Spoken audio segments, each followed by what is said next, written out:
Bonjour à tous les amis, j'espère que vous allez bien. Aujourd'hui on se retrouve pour une nouvelle vidéo. Aujourd'hui les amis, on va parler du retour de Frenkie de Jong à l'entraînement et dans le groupe du FC Barcelone, car Frenkie de Jong effectivement sera prêt contre le Paris Saint-Germain dans 10 jours, le match le plus important de la saison du FC Barcelone. Donc les amis, premièrement on va voir dans quel match va-t-il être de retour, quand va-t-il être de retour exactement. Également on va voir à quel point c'est une bonne nouvelle le retour de Frenkie de Jong. On va également voir de qui sera-t-il accompagné contre le Paris Saint-Germain au milieu de terrain. Également parler très rapidement de Pedri, mais c'est pas le sujet de la vidéo, ce sera pour une autre vidéo. Et les amis, on perd pas plus de temps, restez bien jusqu'à la fin, c'est super important, c'est parti.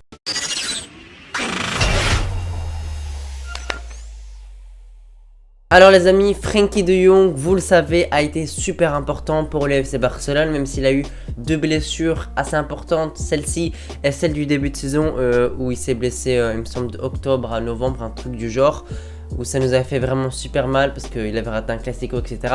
Bref, Frenkie de Jong, dès qu'il est revenu de blessure, il a été vraiment super important. Malheureusement, il s'est reblessé il n'y a pas très longtemps et ça nous a fait vraiment beaucoup de mal parce que en même temps, on a aussi eu la blessure de Pedri et franchement, le milieu de terrain Gundogan, Pedri, de Jong était vraiment excellent et malheureusement, sur ces trois milieux excellents, on en a perdu deux. Heureusement, Gundogan est resté et Gundogan a encore plus élevé son niveau pour rattraper les deux absents qui étaient à ses côtés. Les amis, il y a certaines personnes qui essaient de cracher de lui, dont des journalistes, car avec de Jong, on a un pourcentage de victoire de 62% et sans lui, un pourcentage de victoire proche des 70%, et ça peut être un problème car voilà, il a un gros salaire, que beaucoup de gens disent qu'il est important pour le Barça, etc. etc.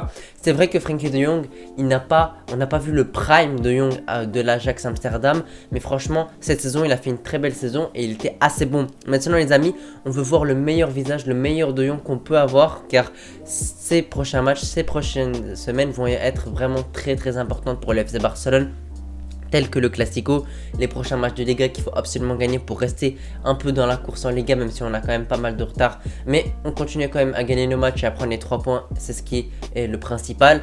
Et bien évidemment le match contre le Paris Saint-Germain aller-retour qui va être super important. Déjà l'aller qui sera au Parc des Princes, va falloir absolument pas perdre et sortir la plus grosse performance possible. Au moins sortir un petit match nul ou bien gagner, ce qui serait vraiment incroyable, mais au moins ne pas perdre pour être en pole position pour la qualification en demi-finale à domicile. Et on comptera bien évidemment sur Frenkie de Jong qui fera ce retour contre le Paris Saint-Germain. On veut vraiment avoir un grand de Jong qui ne cède pas à la pression, qui distribue les ballons, qui récupère les ballons, qui joue verticalement, qui fait les différences au milieu de terrain avec un Gundogan qui est vraiment excellent en ce moment. Et franchement, Gundogan, je le trouve quand même un peu sous-coté parce qu'on n'en parle pas assez, mais Gundogan, heureusement qu'il est là parce que avec l'absence de Pedri et de Jong, si on n'avait encore pas Gundogan, ça aurait été vraiment une catastrophe au milieu de terrain. Et Gundogan apporte vraiment tout au milieu de terrain, que ce soit pour gérer la pression, les récupérations, également il apporte offensivement. Franchement, Gundogan est extraordinaire et avec un De Jong à ses côtés, ça pourrait vraiment être super. Après, pour les accompagner les amis, Gundogan, Pedri, après qui à côté? Tu mets un attaquant, tu mets un Rafinha au milieu de terrain? Non, je pense pas. Tu mets un João Félix au milieu de terrain? Je pense pas. Donc tu peux mettre un Fermin Lopez par exemple, un Sergio Roberto, un Oriol Romeu, je ne sais pas. Faut voir un peu les amis, faut voir ce que Xavi va faire. Mais en tout cas, si on a au moins Frenkie de Jong et Gundogan au milieu de terrain contre le Paris Saint-Germain, c'est déjà pas mal.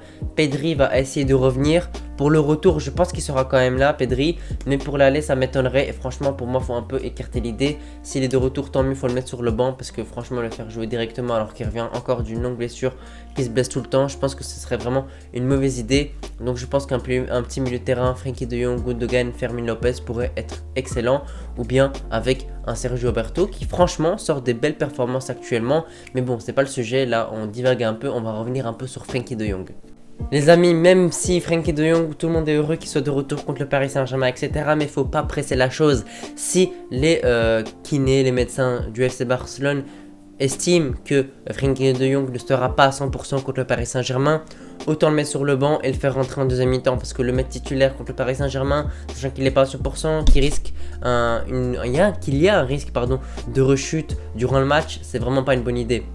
Il te faut des joueurs à 100% à tous les postes, même si voilà, si Frenkie de Jong ne peut pas jouer, ce serait un coup dur pour le FC Barcelone.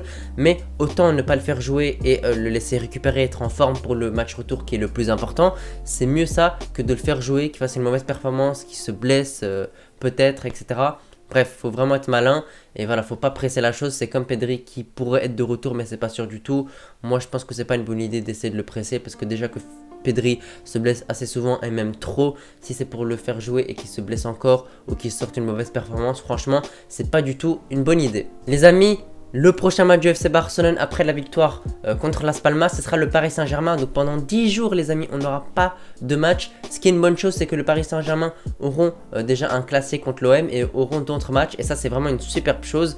Le Barça a 10 jours pour récupérer, 10 jours pour préparer le match, 10 jours pour pas risquer de blessures.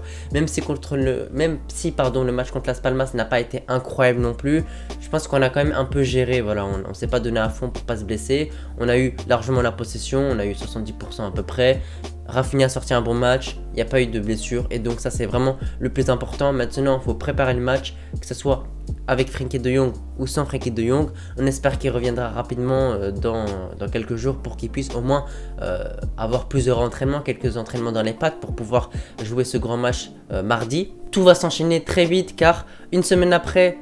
6 jours après même, parce que les amis, on joue mercredi 10 avril et le match retour c'est mardi 16 avril, donc ça s'enchaîne super vite. En une semaine tu fais l'aller et le retour. Entre ces deux matchs tu as un match contre Cadiz à l'extérieur qui va pas être facile à 21h chez eux.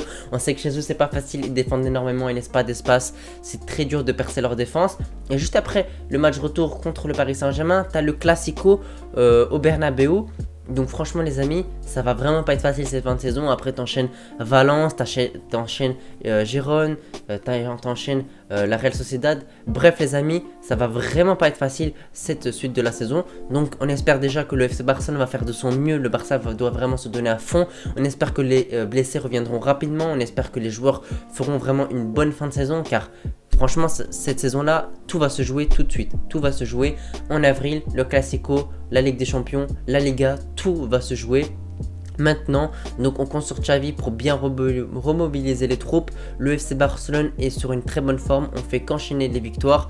Et maintenant les amis, c'est le moment, le mois d'avril c'est pour concrétiser. Et si on arrive à concrétiser ce mois d'avril, passer en demi-finale, pourquoi pas battre le Real Madrid, essayer de rattraper le Real en Liga, être plus qu'à 4 points, 3 points, j'en sais rien. Xavi pourrait rester là la saison prochaine parce que beaucoup réclament qu'il reste. Moi j'étais pour qu'il parte, mais franchement les amis, je commence un peu à retourner ma veste parce que Xavi est vraiment excellent. Il a vraiment bien réveillé l'équipe depuis qu'il a dit qu'il allait démissionner et on a vraiment vu que ça a tout changé, que ce soit dans le jeu et dans les résultats. Donc les amis, moi... j'espère vraiment que ce mois d'avril va être grand pour le FC Barcelone. Voilà les amis, merci d'avoir regardé la vidéo jusqu'ici. Si vous l'avez apprécié, n'oubliez pas de vous abonner et de lâcher un pouce bleu. Nous on se retrouve pour une prochaine vidéo très vite. Allez les amis, ciao.